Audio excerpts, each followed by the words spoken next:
ᱡᱮᱛᱮ ᱜᱟᱫᱮᱞ coaching centre रे सानाम कोगे सांगुन दाराम साथे सांगुन सिंगार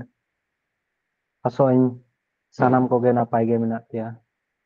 जाव दिन लेका गे तेहेñ हो मिटिट नवा टॉपिक इदी कते क्लास बन एतोहबा ओना दो हुयुग कना तेहेñ दो जहां बन करावा डाइस से लूडो छक्का है साकुरे लूडो छक्का सानाम को गे पे नेल करता होना ताले नवा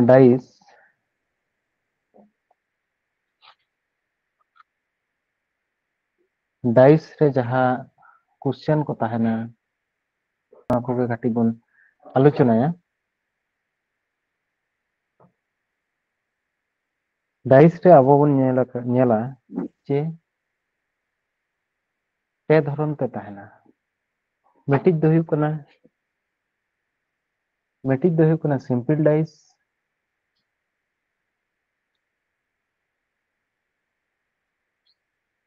डाइस से जुदी अबो बन नेला पे रकम तेबन भाग दाड़ेया मिटिज दो हुयुग कना सिंपल डाइस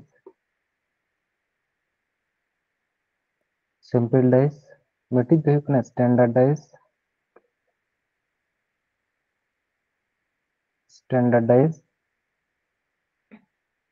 और मिटिज दो हुयुग कना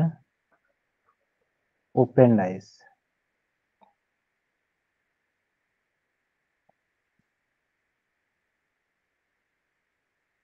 से लूडो छक्का रे नेलाबन जे जखन मिद धारे तेबन मिद धाते पेया साइड बन नेला अच्छा ओना मांग रे आर मिटिज जिनिस जे नोआ ना तिना फ्लॉक से ताहेना आंजम तेगे बन नेलदा लूडो छक्का है से ताहले लूडो छक्का रे छोटी ताहेना नोय नेल दापे नोडे जहां छवि एम कदा 1 2 3 और नोआ धारे ताहेना 4 लातार धारे नाते 5 ताहेना और नोते मिटि 6 ताहेना ताहले 6 ओना खातिर ते अबो बन मेता थान जे लूडो छक्का ताहले नोआ रे जहां क्वेश्चन को ताहेना ओना दो नोंका क्वेश्चन ताहेना जे नोय जे नेलोक कना नोना एक मिटिज नेलोक कना दाग ताहले नोआ ना विपरीत साइड रे चेद हेना से नोआ 3 रे विपरीत साइड रे नो पेया जहां दाग हेना नोआ ना विपरीत साइड रे तिना गोल दाग हेना उनका क्वेश्चन को दो ताहेन ताहेना ताहले सिंपल डाइस अच्छा डाइस नोंका क्वेश्चन रे नोंका खाता ने छुबी सिंपल डाइस ना प्रथम बन नेला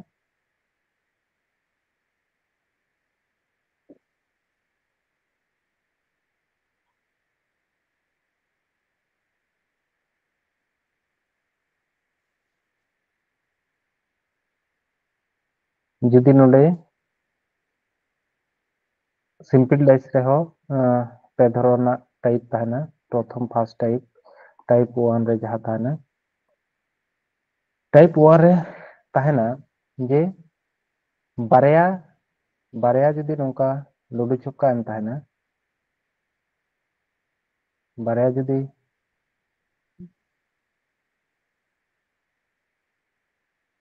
लूडो छक्का एम ताहेना ताहले नेलपे नोंका दु मने कापे 2 3 और 5 ना नोरे हेना 3 3 4 और 6 सिंपल डाइस से दो पे नेला सिंपल डाइस ना जहां टाइप 1 रे ताहेना जहां क्वेश्चन को ताहेना ओना दो चेल का ताहेना जे नोआ बानार इयारे बानार नोआ छक्का रे से बानार बारया डाइस रे मिटिज संख्या दो चेल का ताहेना कॉमन ताहेना जेमन नोआ को मध्य रे चेट कॉमन बन नेल नामदा 3 जुदी 2 बन नेला 2 दो बानुआ कॉमन 5 बानुआ कॉमन ताहले चेट ना कॉमन 3 हेना नोआ रे हो 3 हेना और नोआ रे हो 3 हेना 3 कॉमन हेना ताहले चिके बन टाइप 1 रे दो चेलका कते क्वेश्चन करा हुआ जे नोडे प्रथम रे क्लॉकवाइज ताहले नोडे 3 खन 2 और 2 खन 5 जहां लई के उनी दो होते करा बड़ा करा ताहले प्रथम रे 3 तारपरे 2 और तारपरे 5 नोका ताहने तारपरे नोआ ना बन नेला नोडे हेना 3 जहां कॉमन हेना ओंडे खन गे हुईवा नोआ हन ताहले क्लॉकवाइज अचुर हुईवा 3 और 6 और 4 ताहले नोनका क्लॉकवाइज अचुर लेखान नोका बन ᱧᱟᱢᱟ ताहले नोआ जहां नोआ जे हेना का 2 जुदी 2 रेना नोना 2 और लातारे जहां 6 हेना नोआ दो चेक कना एके अपरे विपरीत कना एके अपरे विपरीत कना ताहले नोडे क्वेश्चन जहालका गे हिजु इनाते 5 ना विपरीत लय 2 रेना विपरीत लय और 3 रेना विपरीत लय ताहले जतो गे बन ओडक दाड़े तबे नोडे बन नेल नामदा मिटिक जिनिस जे 3 दो 3 रेना विपरीत दो ताहले 3 हुईबा 3 ना विपरीत दो 3 हुईबा जेहेतु एक हुईबा चेत कारण ते जेहेतु अबो बन बड़ाया जहां गे सुर सुर ताहेना से ना दो किंतु तीसो विपरीत दो बांग हुईबा ताहले उनका के किंतु नोडा नोआ को मध्य रे नेल पे 2 5 3 6 4 नोआ को दो किंतु जतो हेना चेत बानुआ मिटिक गे बानुआ अबो बड़ा लुडो चक्का रे मिटे सुनके ताहेना ताहले चेत एक बानुआ ओना खातिर एक कना नोआ रेना विपरीत नोआ दो हुइना टाइप 1 रेना सिंपल डाइस ना टाइप 1 टाइप 2 रे जुदी बन नेला टाइप 2 रे दो चेलकान क्वेश्चन ताहना टाइप 2 रे दो हुयु कना बारया संख्या किंतु कॉमन ताहना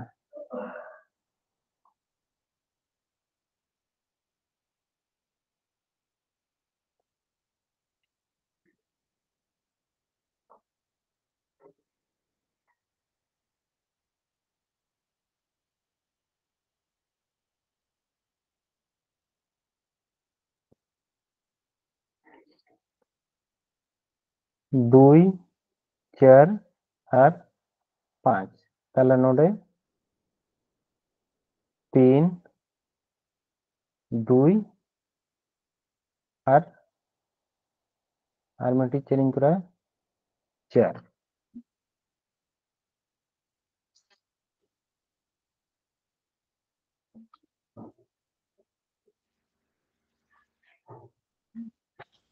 ताहले नोआ बारया संख्या जहां कॉमन ताहेना नोआ रे दो चेलका हुईबा जेहेतु नोडे जुदी मेनाय नोडे दो बेसिर भाग क्वेश्चन ओकाल का हिजुआ 2 और 4 है से ओना कॉमन हेना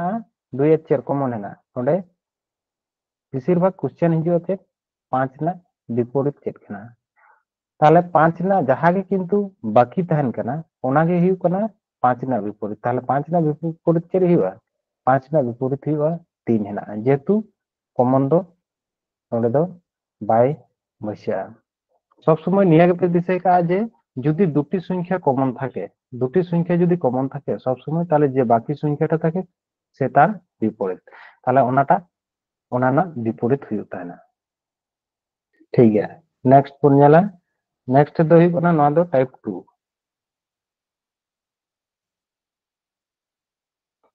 ताहले टाइप 3 ना चेल का क्वेश्चन को हिजुआ टाइप 3 रे दो माने जहां दो ओकाटा क्वेश्चन ओकाटा ये किंतु कॉमन बांग ताहेना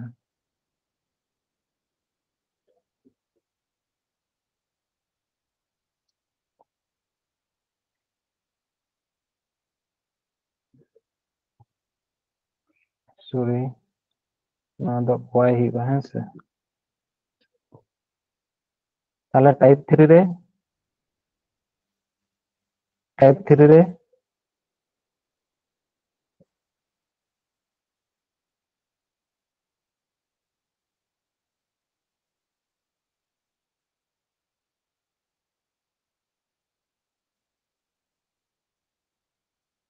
3 रे बन नेला जे जदी 2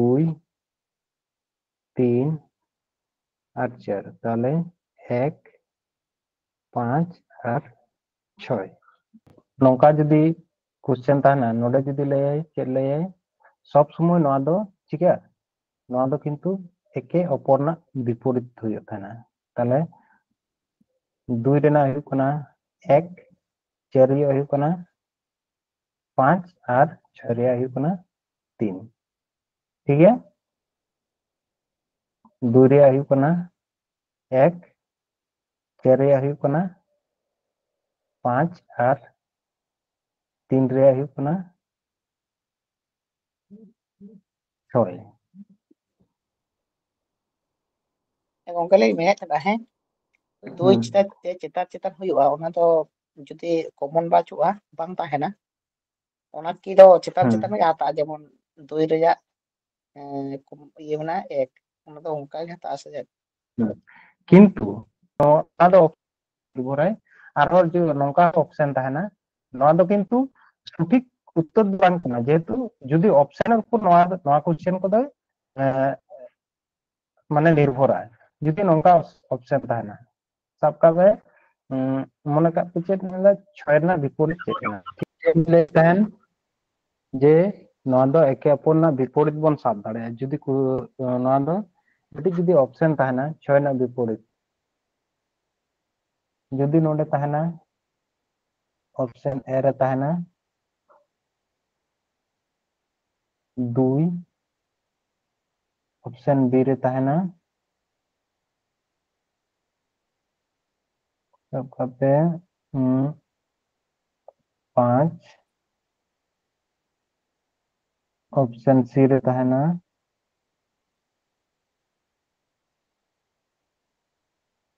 4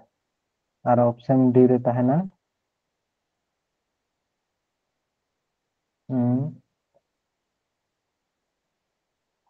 none of this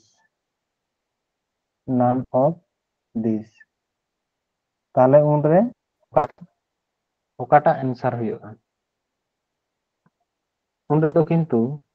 नोंकान जखन 3 नंबर टाइप रेना जखन ओकाटा उनरे दो किंतु बा उनरे दो किंतु आंसर दो हुयुगा ओकाटा आंसर दो बी जदि मने का पे नोडे 6 ना विपरीत सब करते नोडे 5 बात करते 3 तहेना और चेक इन लेते जे 6 ना विपरीत दो चेक 3 कना ताई तो किंतु जखन नोंका उनरे हो किंतु बा उनरे हो किंतु नन ऑफ दिस के ताहियुआ जदि नोआ ऑप्शन बांग तहेना हाँ जदि नोआ ऑप्शन बांग तहेना नन ऑफ दिस जदि बांग तहेना नोआ बदलते जदि नोडे धरो 5 तहेना उनरे हुयुआ आंसर काटा हुयुआ उनरे हुयुआ आंसर बी ओना जिनिस दिशा दो का हुयुआ तबे नोंका क्वेश्चन दो खूब व्यतिक्रम रे हिजु तहन बांगे को एमा तहना सब समय टाइप 1 और टाइप 2 खन के क्वेश्चन हिजु तहना और स्टैंडर्डाइज खन हो क्वेश्चन दो बाको एमा तबे बाड़ाई दोहो दरकार कना स्टैंडर्डाइज दो ओका को मता स्टैंडर्डाइज दो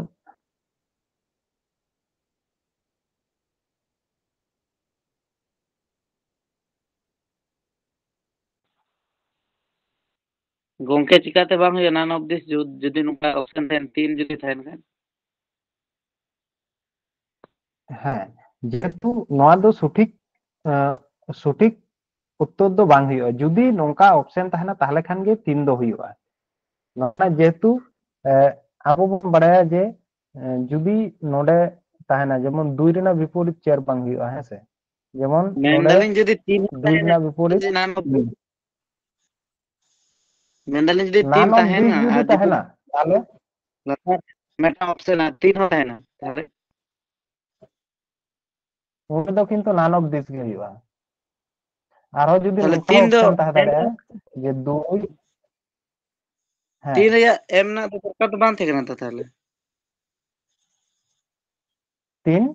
एम रेना दरकार तो बांग तहना ओना गेतो एग्जामिनर ओना गेतो आम दो इया मिया बड़ी मिया एग्जामिनर ओना गेतो हुयु कना कायदा बी रे जुदी हुयुआ धरो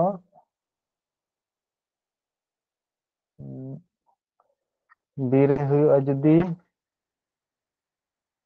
ধরো 3 আর সি রে হুᱭᱩᱜᱼᱟ যদি 4 নংকা তাহেনা আর যদি ডি রে হুᱭᱩᱜᱼᱟ যদি ডি রে অপশন ইᱧ ᱮᱢᱟᱜᱼᱟ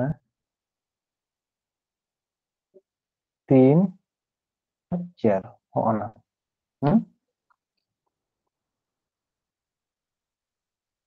ᱦᱚᱸᱜᱼᱚᱱᱟ ᱠᱟᱱᱟ ᱮᱠᱪᱩᱭᱟলি नौका जुदी तहना उनरे किंतु डी ना ऑप्शन हुआ बुझा ना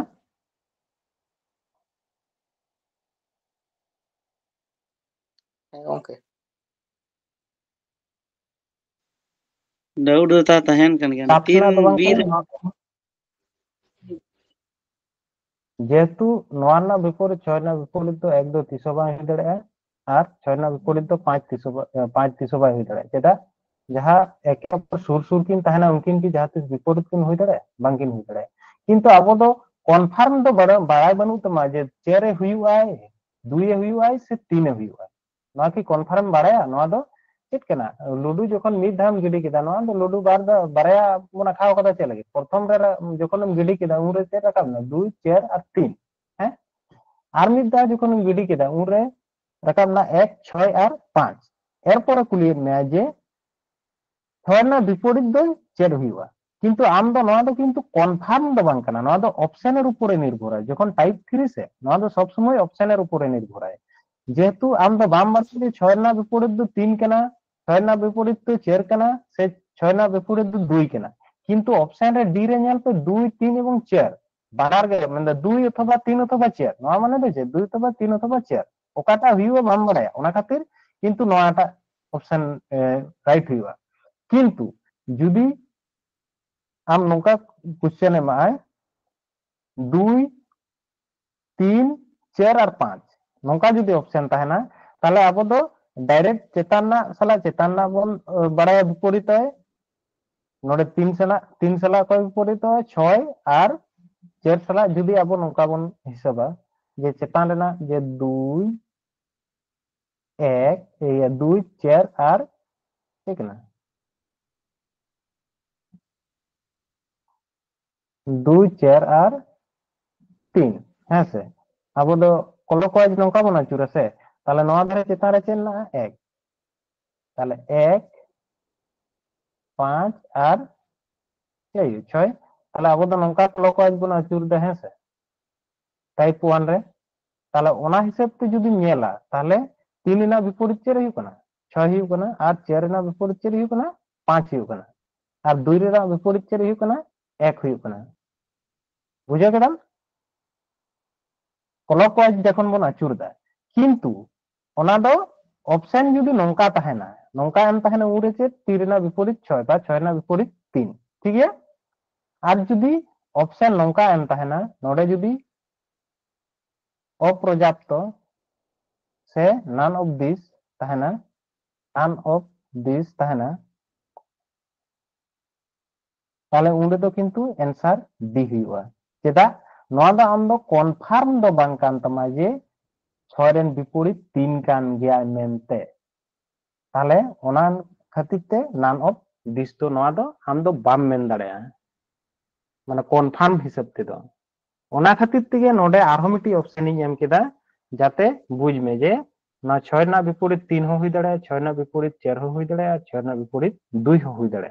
जे ओकाटा कना मेनते ओना दो कन्फर्म दो बांग कना तबे नोआ को पेया मध्य रे मिटी 6 ना विपरीत कना नितम बुझ दाड़े दा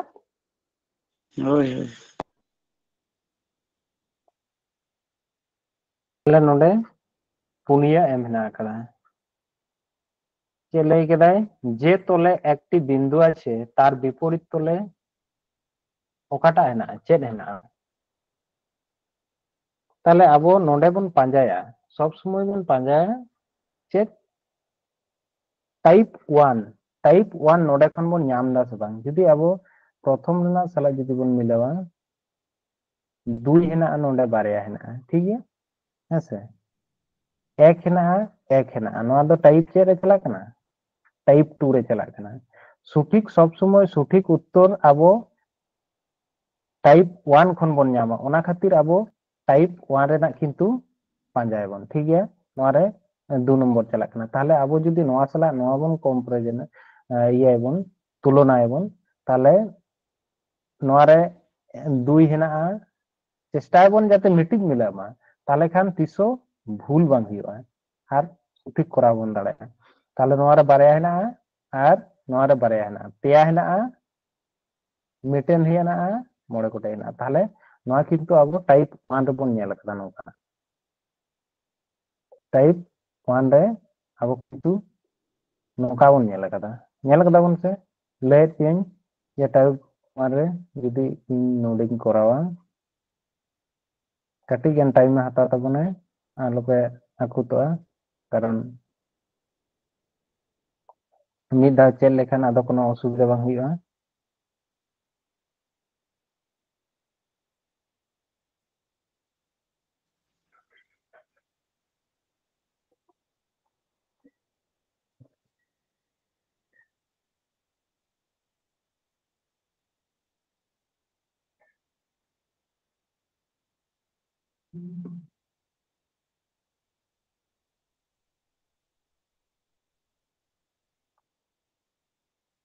তাহলে নোডে বন নেল दा चे ओकाटा मिले कना ना 2 रिना मिले कना ताई तो बाया मिले कना। ताहले अबो बन नेला नोडे खन बन एहोबा चेलका बन एहोबा नोडे प्रथम रे तिने ना बारया ना 2 तारपरे 3 আর তারপরে 1 ঠিক আছে। তাহলে নোডে খন যদি আবো ক্লকওয়াইজ বন আচুরা নৌকা বন আচুরা তাহলে নোয়া খন নোয়া আর নোয়া খন নোয়া তাহলে নোডে 2 5 আর 6 তাহলে খুব সুন্দর বন নাম কেদা चेर ना बय खोज काट बना एकेर विपरीत एक रेना खोज काट बना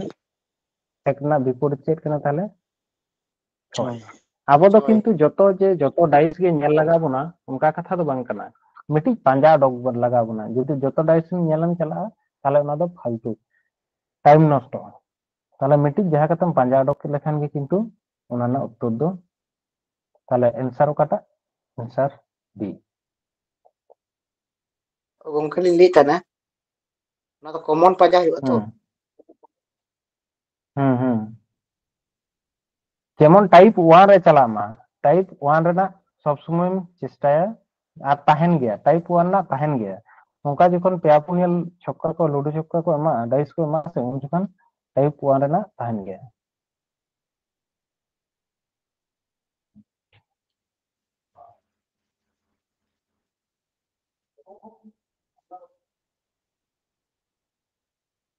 टाइप 2 चला लेन खाय टाइप 2 ते तो बांग मिले कना तो बांग मिला ओनाते दा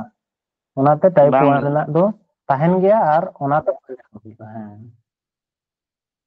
हां 2 या 2 5 5 अच्छा नेक्स्ट बोल नेला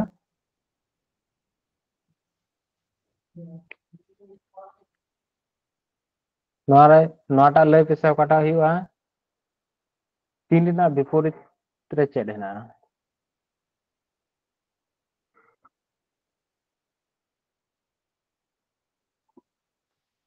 2 बिना गंके 2 हेना ताहले अब नोडे कॉमन ओकाटा बन नाम दा नोडे चे बन नाम दा 6 बन नाम दा ताई तो 6 बन नाम दा ताहले 6 3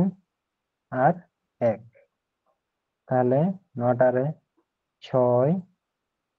5 আর 4 তিনাম লেখে দে 2 2 দো বাং 3 না বিপরীত হুᱭᱩᱜ ᱠᱟᱱᱟ 5 3 विपरीत 5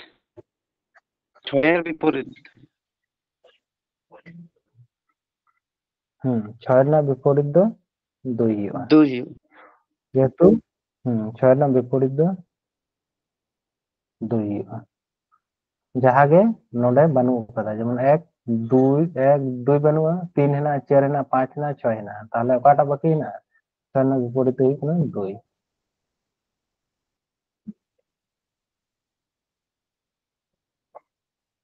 नेक्स्ट बन चला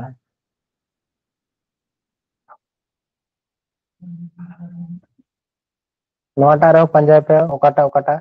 नोडे चेक ना कदा कमला हुलुद और नील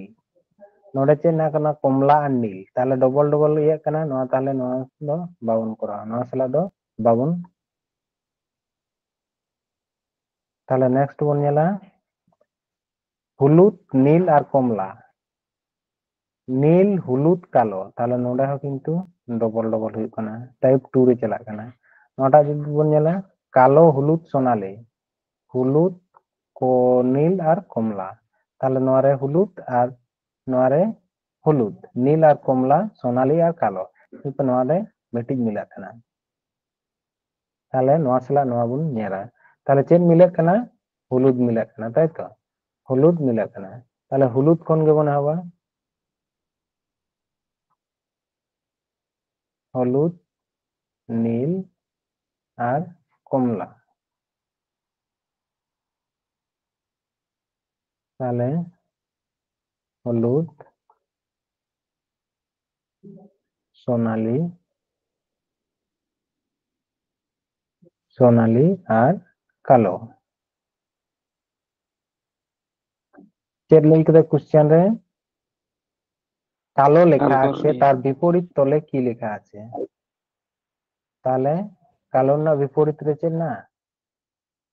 कमला चेक ना कमला ताले आंसर काटा हुआ आंसर बी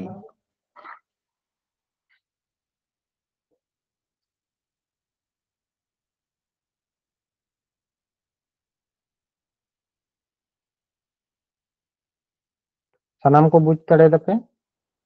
विपरीत चेक लगा कते पंजा हुआ बारया पेया पुनिया धाबी लुडो चुका बेसिर भाग पुनिया धाबी तहना तार बेसी दो बांको मा तहना ताले पुनिया रहे किंतु ओना बारया ना माने सब समय तुलना ना पे चेष्टाया आ टाइप 1 रे पांजा ना पे चेष्टाया ठीक है गोंके ना ये नोरा पेया है ना kada होय लाय में मैंने थी गोंके जहाँ ये काटा हुई दो ऑप्शन को माने बारिया मिडिल में दुई तीन हाँ तो ना दो काल का काटा हुई ना दो माने गेट का हुई ना काल का तो बात हुई ना काल का नोआ दो जेतु बारया मिले कना काटा ना कारण दो हुई कना अब बन पांजाया ओकाटा जे टाइप 1 जहां बुझाव ले पेया टाइप 1 जहां बुझाव ले पेया ओने ओनाटा बन पांजायदा ओकाटा ते टाइप 1 रेना रूल चला कना नोडे नियम चला कना टाइप 1 रे चेद बन लई कदा मिटन मिला माने बारया लुडो चक्का तहना ओना रे जे मिटन कते माने मिटन जहां तोल रे तहना मिटन तोल रे जहां तहना ओने ओना नोआ सला मिटन और जन्मे हुलुद मिला कना ओना दो टाइप 1 रे किंतु टाइप 2 रे दो बारया मिला जेमन नय हुलुद नील कमला और कमला नील तारपरे बिगुनी ताहले नोआ रे दो चिके कना नोआ रे दो किंतु बारया मिले कना नोआ दो ओकारे चला कना टाइप 2 रे चला कना टाइप 2 रे दो माने टाइम होय हतावा उडुकते और बाम बुझ दड़े नोकाना रे जेतु आरो मान जेतु पुनिया लुडो छक्का हेना ओना खातिर सब समय टाइप 1 पंजा ना बन चेष्टाया जाते मिटन गे मिला मा मिटन तोल रे ठीक है ताले ओना खातिर ओना दिन गेट कदा जे ओकाटा बन पंजाया जहां दो मिटन मिला मा टाइप 1 रेना ठीक है नेक्स्ट बन जाना नोटा लय तबन पे चे लय कदे दुई रेना विपरीत रे चेद हेना ओकाटा सुंछा हेना ताले नोआ रे बन नेला जे ओकाटा टाइप 1 रे चला कना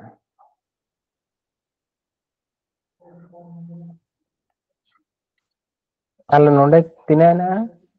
नोडे ना 3 हेना 1 हेना और 4 हेना नोडे हेना 1 और 3 हेना ओना खातिर नोआ सला दो बामबन तुलनाया नोडे हेना 5 हेना 4 हेना और 3 हेना ठीक है ताले 5 4 और 3 ताले नोडे 4 और 3 ताले नेल पे नोआ किन नोआ और नोआ हो किंतु बारया कते मिले कना ताले नोंटा रे नेल पे उरे दो चिके बन ᱱᱚᱣᱟᱴᱟᱜ ᱨᱮ ᱧᱮᱞ ᱯᱮ 5 3 আর 4 1 3 আর 2 তাহলে নয়া কো মধ্যে রে কমন মেটিক কমন ওকারে ñamok kana নন্ডা 3 হেনাআ আর নয়ারে 3 হেনাআ নয়ারে 5 হেনা আর 4 হেনাআ 1 হেনা 2 হেনা তাহলে ᱱᱚᱰᱮ ᱫᱚ ᱱᱚᱣᱟᱴᱟᱜ ᱛᱮᱵᱚᱱ ᱜᱮᱫ ᱠᱟᱜᱼᱟ ᱱᱚᱣᱟᱴᱟᱜ ᱠᱤᱱ ᱵᱚᱱ ᱛᱩᱞᱚᱱᱟᱭᱟ তাহলে ᱱᱚᱰᱮ ᱠᱷᱚᱱ ᱡᱩᱫᱤ ᱟᱯᱮ ᱯᱮ ᱧᱮᱞᱟ 3 কমন হেনাআ 3 2 আর 1 বুঝনা তাহলে নটার 3 4 আর 5 যাহাটা সালাগ এম তুলনা দাঁড়ায় নুই সালাগ নুই এম তুলনা দাঁড়ায় নুই সালাগ নুই এম তুলনা দাঁড়ায় নুই সালাগ নুই এম তুলনা দাঁড়ায় কিংবা নুই সালাগ নুই এম তুলনা দাঁড়ায় মানে আম চেষ্টায় মে যাতে এক নম্বর টাইপ ওকাটা কাকা তুলনা লেখানি ñam da তাহলে আবো চেরে খোঁজ কাট বনাই 2 রেনা তাহলে 2 রেনা বিপরীত তো চেত কেনা 4 তাহলে তুকাটা রে হেনাআ অপশন এ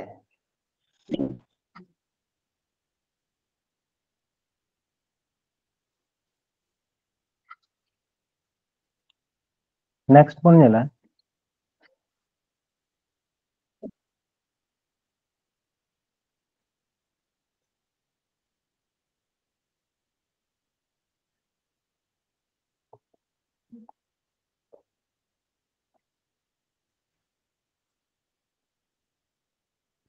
नोडे बन नेला नोडे जुदी हाच बीटा और ओ हेना ताई तो তাহলে নডে হেনা ও তারপর ডলার হেনা আর হাচ হেনা তাহলে নোয়া ও আর হাচ মিলে কানা ওনা খাतिर নোয়া কিন্তু বাং তাহলে নওয়াটা সালা বন নেলা नोडे हेना নোয়া কিন্তু পুরা নোয়া দো ওকাটা বাং মিলে কানা ঠিক গया তাহলে নোয়া এক রে দবন বাদ কা নোয়াটা সালা বন নেলা ডলার হাচ আর ও হেনা তাহলে ডলার एंड আর সি হেনা তাহলে নোয়া চেন মিলে কানা নোডে ডলার মিলে কানা তাই তো তাহলে ডলার খন বন নেলা ডলার তারপরে চেক এন্ড হাজ আর ও তাহলে নোডে যদি মেলা ডলার তারপর এন্ড আর চেন না কাদা সি আর চেন না খই কাট বনাই ডলার রেনা তাই তো হ্যাঁ তাহলে লই পেছে নোডে ডলার না বিপরীত চে রহিবা बीटा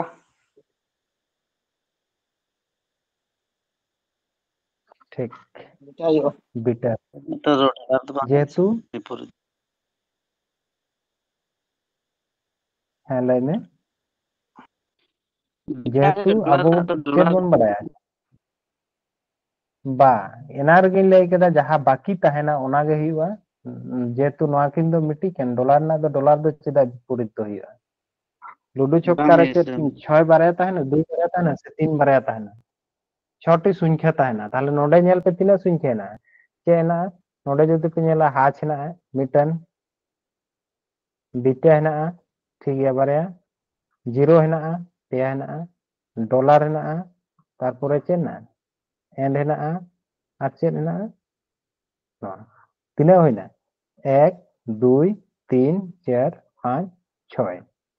ছটি খন নোয়ারে বেশি সংখ্যা বাম ñama তাহলে চেত বাকি তাহেনা নোয়া কমা যত হইনা হাচ না মতো এন্ড ও না মতো সি তাহলে বাকি তে চেত তাহেনা বাকি তাহেনা বিটা তাহলে ডলার না চেত হইবা বিটা তাহলে आंसर का आंसर है कोना बी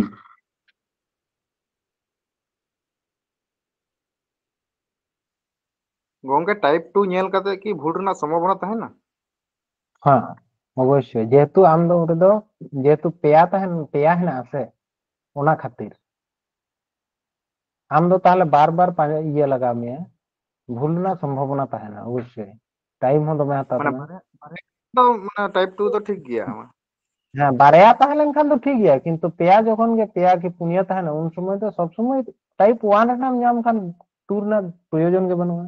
जतो रे जखन के बारया खन बेसी ताहेना उन रे टाइप 1 रे नाम नाम थान गया बारया खन के जखन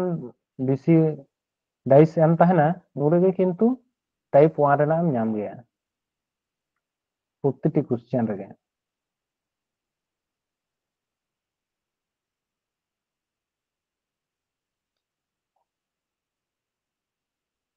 नोआ रे हो नेल पे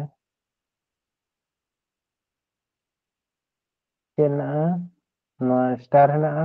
डॉलर है स्टार ना डॉलर ना ताले ना दोबन बात का ताले नोडे नेल पे नोआ परसेंटेज है डॉलर है नोआ ये ना स्टार है ताले प्लस है और इजिकल टू है ताले वो नोआटा बन नेला नोआ सला नोआ बन तुलनाया नोआटा दोबन बात का ताले चेट कॉमन है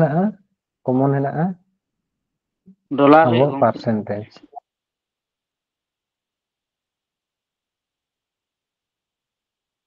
परसेंटेज डॉलर और ठीक है ना स्टार चिन्ह ताई तो ताले परसेंटेज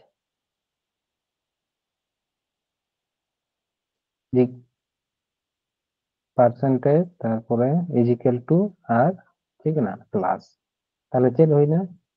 चेट ना एम कदा ana do hukna डॉलर ताले डॉलर ओकारा ऑप्शन रे ना डॉलर हुकना डी ताले आंसर डी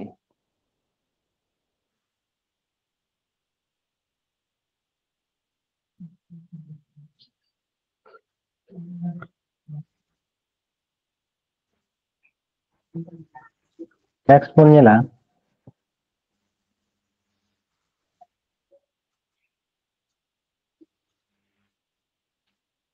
नोटा लय तबन पे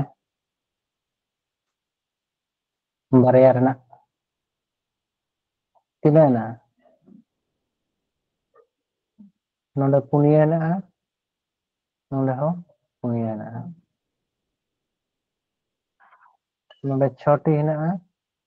नोडे छोटी है ना अच्छे लय केदा तीन टी बिंदु ताले नोआ ना विपरीत तिना चेंज ले लेदा टाइप 2 रे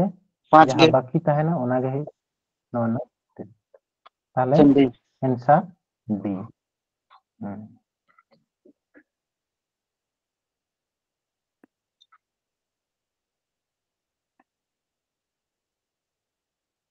ताले नोआटा लय तबन पे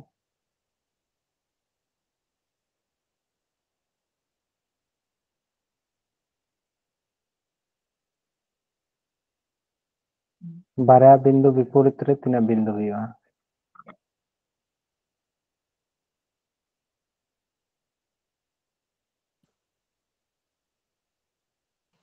4 चार चारों सनाम को बन बुझ दड़े कदा ताले 3 5 और 4 तारपरे 3 1 और 2 ताले 2 ना ओका विपरीत चेत कना 4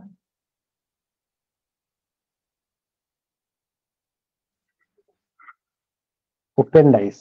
नोआ दको मता कना ओपन डाइस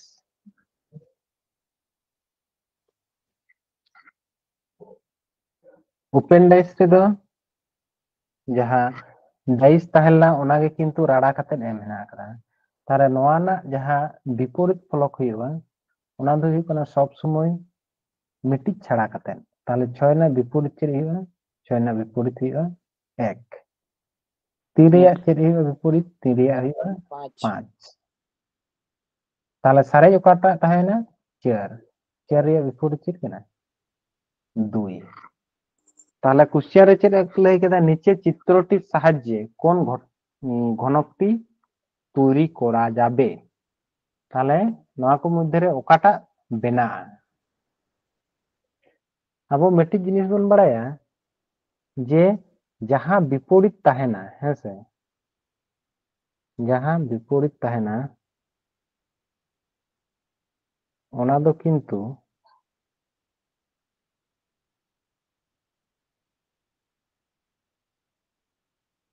ᱪᱷᱚᱭ 4 আর 3 যাহা বিপরীত তাহেনা ওনা দো কিন্তু তিসো নোডে সুর সুর তো তিন কিন্তু বাং তাহেনা তিসো কিন্তু সুর সুর তো বাং তাহেনা নোয়া না 3 না বিপরীত কার সেন তাহেনা নवा ধারে তাহেনা 6 না বিপরীত মানে ওনা দো বাং নেলো আর কি ডাইস রে যাহা বিপরীত তাহেনা ওনা দো কিন্তু বাং নেল জামা তাহলে নোডে চে লই কেদায় মেনদা কোন ঘনকটি তৈরি করা যাবে তাহলে নোয়া কো মধ্যে রে ওকাটা তৈরি করা যাবে গানোয়া A আর তাহলে C আবো নোডে যদি বন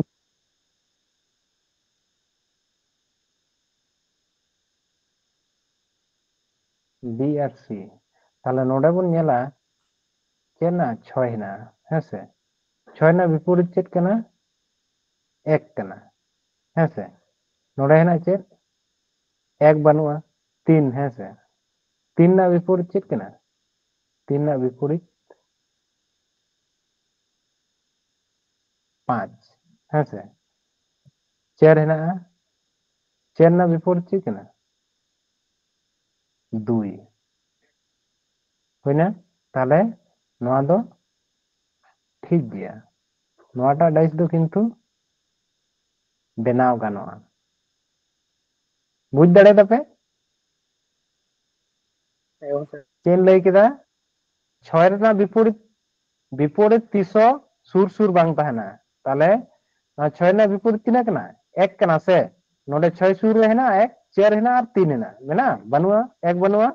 তাহলে নোয়া ঠিক গিয়া আর চে লই দে 3 রেনা বিপরীত চের কেনা 3 রে বিপরীত 5 বুঝে কেনা সে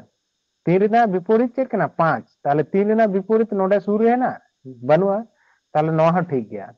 4 না বিপরীত চের কেনা 4 না বিপরীত 2 আর 4 না বিপরীত নোডে সুর রে হেনা বানুয়া তাহলে হানা ধারে না তাহলে হুই হো দাড়ে ওনা দো আবো দো বাবুন নেলা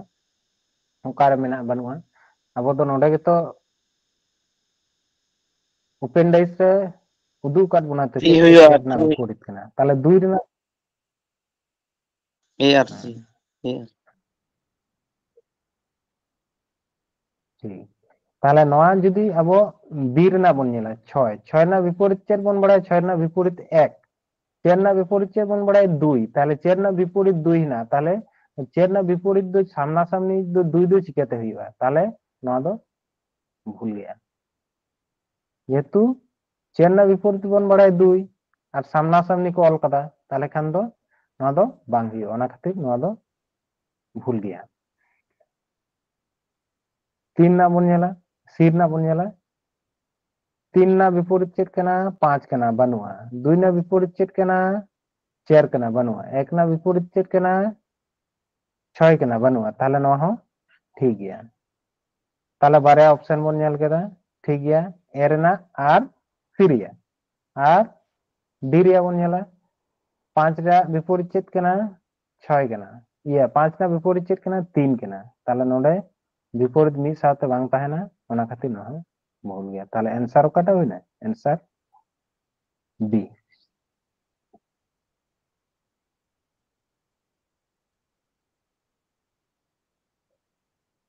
कोई को बापे बुझ दड़े दे लेते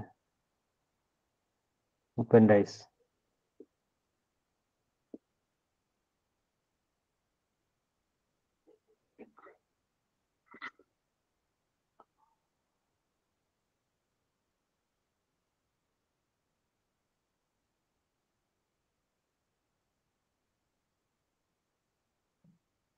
Mungkin ini nah cuman बुझा mana सामना सामनी तो बांग हुआ तो बा सब समय विपरीत दो सामना सामनी तो तीसो बांग हुआ ताहले 3 ना विपरीत 5 केना 1 ना विपरीत 6 केना 4 ना विपरीत 2 केना ताहले नोडे हो किंतु आम सामना सामनी तो बाम नेल जामा जे विपरीत दो बांग नेलवा ताहले ओकाटा नेलोक कना ओना दो किंतु भूल गया जेमन नोडे विपरीत 5 ना विपरीत चेक केना 3 केना किंतु 5 और 3 दो सामना सामनी तो बाय बसे दाड़े से विपरीत दो नोआ ना नाते हुई कोआ 3 दो ताहले ओना दो उकुरे ताहे कोआ ताहले सनाम को पे बुझ दाड़े दा ठीक है नेक्स्ट তাহলে মা নয়াটা লই তাবন পে সানাম কো লই ᱨᱮᱱᱟᱜ চেষ্টা ᱯᱮ ওকাটা ᱦᱩᱭᱩᱜᱼᱟ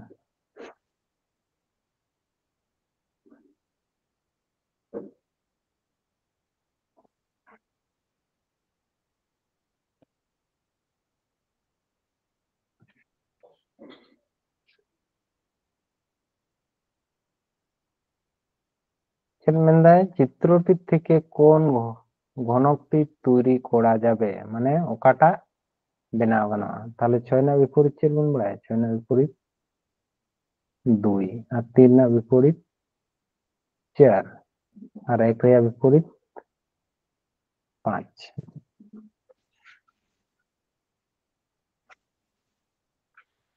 অপশন এ হইয়া এরপর এর অপশন এ তাহলে সি রেনাᱜ বন নেলা সি রেনাগ যদি বন নেলা 2 2 রেনাগ বিপরীত चेद কেনা 6 2 আর 6 মিদ ধাতে হেনা বাং হইয়া ডি রেনাগ বন নেলা 6 ᱨᱮᱱᱟᱜ বিপরীত चेद কেনা যদি ডি রেনাগ বন নেলা 6 রেনাগ বিপরীত 2 আর 5 রেনাগ বিপরীত 1 তাহলে 5 রেনাগ বিপরীত 1 আর 5 মিদ ঠেন হেনা নাতে বাং হইয়া না নোডে যদি বি রেনাগ বন নেলা এর না 1 ᱨᱮᱱᱟᱜ বিপরীত 5 তাহলে 1 আর 5 ᱨᱮᱱᱟᱜ মিদ ধাতে না হো বাং হইয়া তাহলে বাকি কটা তাহলে आंसर এ ñel pe नवा 2 ᱨᱮᱱᱟᱜ বিপরীত चेद কেনা 6 6 বানুয়া 3 ᱨᱮᱱᱟᱜ বিপরীত चेद কেনা 4 4 বানুয়া আর 5 ᱨᱮᱱᱟᱜ বিপরীত चेद কেনা 1 কেনা 1 বানুয়া তাহলে নওয়া গে সঠিক তাহলে आंसर হ্যাঁ ওপেন ডাইস पे বুঝ দাঁড়ায়দা ᱦᱮᱸ ᱜᱚᱝᱠᱮ হ্যাঁ কোন ঠিক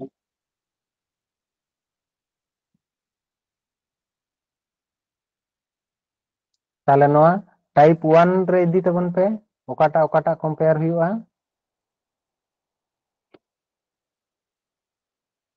তাহলে নওয়াটা ওকাটা বন কম্পেয়ারা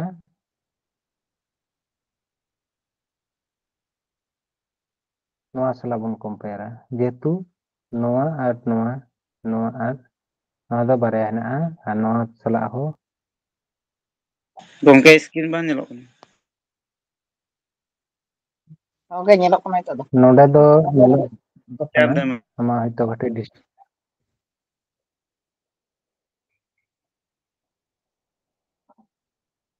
ताले नवा साला ओकाटा बन कम्पेयरा नवा 2 नंबर साला 3 नंबर नवाटा साला नवाटा बन तुलनाया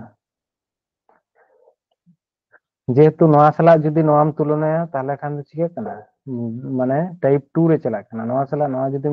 তুলনায়া তাও কিন্তু টাইপ 2 রে চালা কানা ওনাতে আবো ওকাটা রে টাইপ 1 চালা কানা ওনা বন নেলা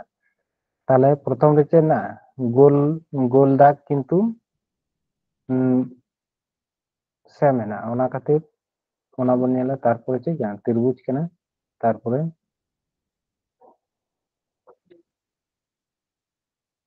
নয়া है ना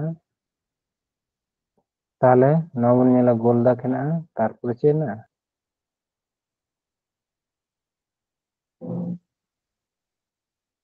না না তাই তো তাহলে চে লেই কেদা ত্রিভুজ না বিপরীত রে চেন আয়তক্ষেত্র answer ওকাটা answer B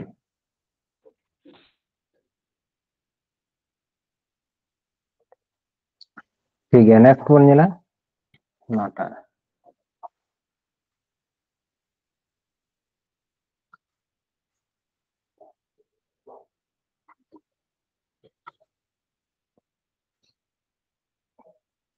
Nora chain मिले कना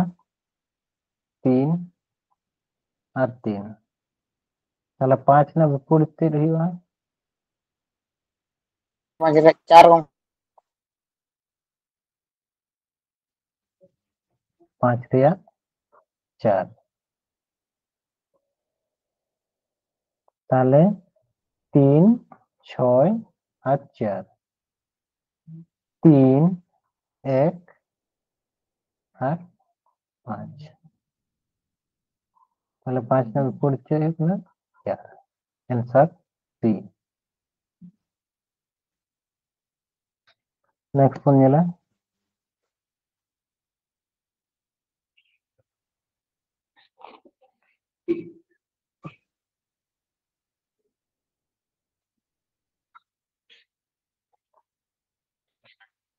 ᱱᱚᱣᱟᱴᱟᱜ ᱞᱟᱹᱭ ᱛᱟᱵᱚᱱ ᱯᱮ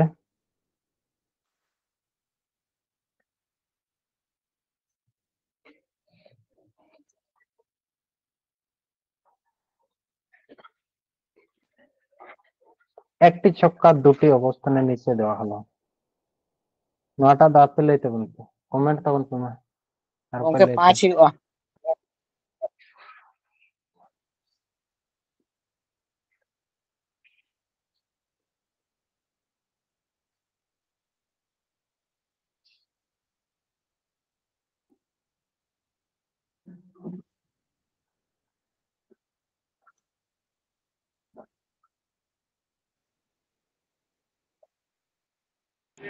पाँच हुआ 6 2 1 আর 6 4 3 তাহলে 6 না বিপরীত 4 বানুয়া 5 বানুয়া নডে তাহলে 5 তাহলে आंसर কটা आंसर ডি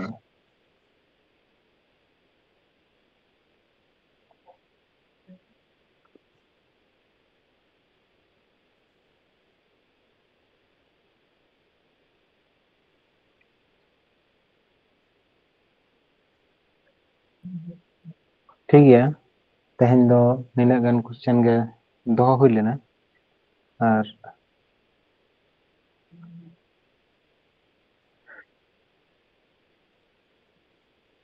कारण क्लास अडिगन जेलेन को ओना खातिर तेहन दो कम क्वेश्चन दोहो हुई लेना तो मोटामुटी 14-15 टी जन क्वेश्चन थालना ठीक है मान खान तेहन क्लास तो नोडे गेबन मुचेद दा सानाम को सांगुन निदा